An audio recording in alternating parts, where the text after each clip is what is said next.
बड़ी जानकारी देते हैं। मोहन कैबिनेट की बैठक चल रही है, कई अहम प्रस्तावों पर मुहर लगी है। इस बैठक में क्या कुछ हुआ है वो आपको बताते हैं।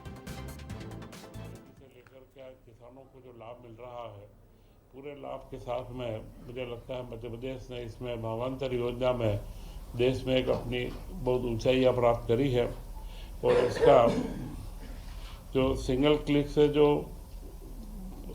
भुगतान किया जाएगा, यह भी संभवतया इतना जल्दी, पूर्व में भी जो खेतों का नुकसान हुआ था, फसल का मुआवजा सारे जिलों के अंदर आकलन करके फसल के बाजार में आने से पहले ही उनको दे दिया गया है। तो यह मध्य प्रदेश सरकार की, हमारे मुख्यमंत्री डॉक्टर मोहन यादव जी की बहुत बड़ी उपलब्धि है।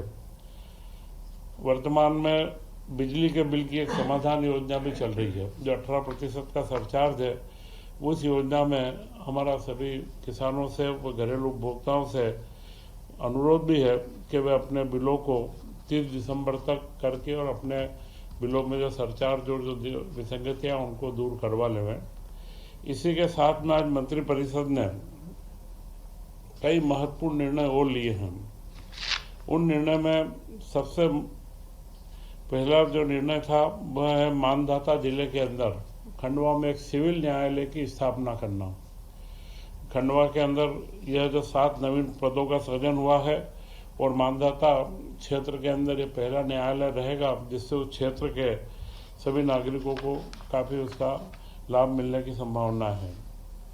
इसी के साथ में ओकारेश्वर में जो एकात्म धाम परियोजना हमारी चल रही है, उसके टेंडर हमें प्राप्त हो चुके हैं, परंतु आचार्य शंकर संग्रहालय, अद्वैत लोक निर्माण और इसके साथ में जुड़ी हुई जो सारी प्रवृत्तियां हैं, और इसी के साथ 108 फीट की शंकर की जो बड़ी धातु की प्रतिमा है, वह भी बन करके तैयार होने पर आ चुकी है। तो इसका जो टेंडर का रिवाइज रेट आया था, तो इसमें करीब पूर्व में 2025 में इसमें 2200 करोड़ 2195 करोड़ रुपए की स्वीकृति जारी हुई थी।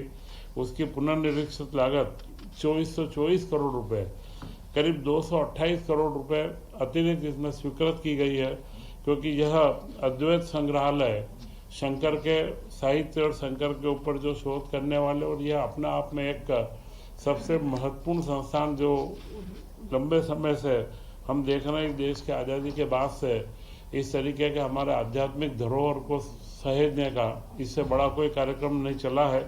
तो इसकी एक राशि स्वीकृत की गई है। और इसी क्रम में मुख्यमंत्री जी बार बार घोषणा करते रहे, और उन्होंने भाई दूज के दिन अपनी बहनों को तोहफा दिया था कि अगले माह से लाडली बहना योजना का जो 1250 रुपये प्रति माह मिल रहा है, उसमें 250 रुपये बढ़ाया जाएगा और 1500 रुपये प्रति माह कर दिया जाएगा। आज मंत्रिपरिषद ने यह निर्णय कर लिया है कि अब लाडली बहना को 1500 रुपये प्रति माह दिया जाएगा। 1,26,00,000 के आसपास लाडली बहनाएं हैं, और उनको हम लगातार, जब से योजना मार्च 2023 से प्रारंभ हुई है, अभी तक करीब 44,000 करोड़ रुपया इसमें दिया जा चुका है, और इस वर्ष में करीब 20,450 करोड़ रुपए का इसमें व्यय पूरा होगा।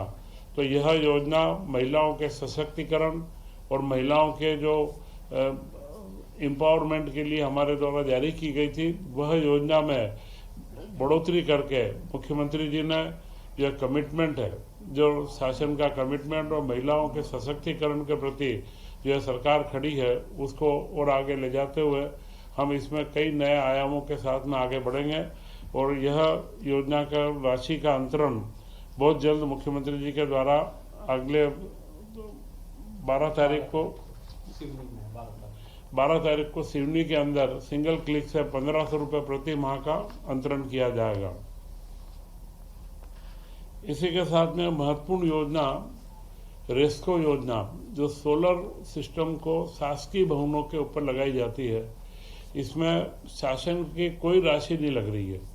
पूर्णतया यह टेंडर बेस है, निजी पीपीपी मॉडल पर आधारित है, और हर शासकीय भवन के ऊपर हमारा प्रयास है कि हम इस सोलर योजना को आगे बढ़ाएं उसके लिए अभी जिलों में अधिकार दिया गया है कि जिले के टेंडर होंगे और 20 किलोवाट से ऊपर की सारी योजनाओं के ग्रामीण और शहरी मिलाकर के एक जिले का एक टेंडर किया जाएगा और उस पार्टी को वहाँ पर जो रेट आएगा उसके ऊपर उसको काम दिया जाएगा। परंतु अगर वो 20 किलोवाट से नीचे का भी करता है, ये तकनीकी विषय है, परंतु 20 से नीचे भी अगर वो करना चाहता है तो वहाँ पर हम उनको भी सोलर के ऊपर हम कन्वर्ट करेंगे। तो यह योजना के माध्यम से करीब करीब हम ये सोच रहे हैं कि पूरे प्रदेश के सारे शासकीय भवन सोलर रूफटॉप के ऊपर हम लेकर के आए। तो ये सारे महत्वपूर्ण निर्णय अध्यात्म से लेकर के महिलाओं के सशक्तिकरण का, व बिरसा मुंडा की जयंती और उसी के साथ में किसानों के लाभ के जो भावांतर योजना को पूरे देश के अंदर सर्वप्रथम मध्य प्रदेश में हमने सफलता से लागू किया है। आज की कैबिनेट में इन सारे निर्णयों को लिया गया और मुख्यमंत्री डॉक्टर मोहन यादव जी, क्योंकि कल मंगलवार को कैबिनेट होना थी परंतु आज सोमवार को कल उन्हें केवड़िया में वल्लभ भाई पटेल की यूनिटी पर हमारे मध्य प्रदेश के 75 कलाकार वहाँ जा रहे हैं, तो उन्होंने वहाँ पर कल जाने का था, तो कैबिनेट आज हुई है। और इस समय काल में एक महत्वपूर्ण जो हमारे सामने बात आई है, क्रांति गौड़ जो हमारी महिला क्रिकेट टीम की सदस्य थी और उन्हें 1 करोड़ की राशि मुख्यमंत्री जी द्वारा दी गई है। और यह महिला क्रिकेट वो हमारे प्रदेश के खिलाड़ियों के उत्साहवर्धन के लिए एक त्वरित सबसे पहला कदम देश में जो लिया गया, और मैं मानता हूं कि मध्य प्रदेश से खेलों की जगत के अंदर भी इस कदम से नई उपलब्धियां प्राप्त होगी। तो आप सुन रहे थे कैबिनेट मंत्री चैतन्य कश्यप को, जिन्होंने मोहन कैबिनेट के अहम प्रस्तावों पर जिन पर मुहर लगी है उसकी जानकारी दे रहे थे। देखिए, बड़ी जानकारी दी कि 15 नवंबर को बिरसा मुंडा जयंती मनाई जाएगी। प्रधानमंत्री नरेंद्र मोदी भी वर्चुअली इससे जुड़ेंगे। इसके साथ ही लाडली बहनों को हर महीने 1500 रुपए दिए जाएंगे। तो इसी के साथ कई अहम प्रस्तावों पर मुहर लगी है। मोहन कैबिनेट की बैठक में राशि बढ़ाने को लेकर मंजूरी मिली है। लाडली बहनों को अब हर महीने 1500 रुपए दिए जाएंगे। ये बड़ा फैसला मोहन कैबिनेट की बैठक में लिया गया है। तो देखिए, मोहन कैबिनेट की बैठक हुई, कई महत्वपूर्ण प्रस्तावों पर मुहर लगी है। अब लाडली बहनों को हर महीने 1500 रुपए दिए जाएंगे। 12 नवंबर को खातों में राशि आएगी। 12 नवंबर को सिवनी में होगा लाडली बहना कार्यक्रम।